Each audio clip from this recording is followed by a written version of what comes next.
Од Нова Градишка до Крушево во чест на Тоше Проески на 16 октомври во 6 часот и 20 минути, точно една година по трагичната несреќа, 16 македонски маратонци ќе започнат да трчаат по неговата последна патека во спротивна насока.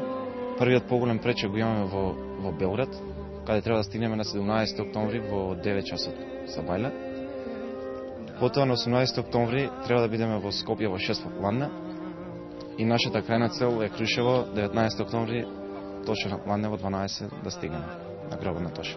Вкупното растојание е 890 км, со тоа што првиот ден трчаме 270 км од Нова Градишка до Белград, вториот ден и најтежак од Белград до Скопје, каде што за 32 часа треба да се помине 450 км, додека последниот, третиот ден, не е најлесен, имаме 16 сати и треба да поминеме 170 км од Скопје до Крушево.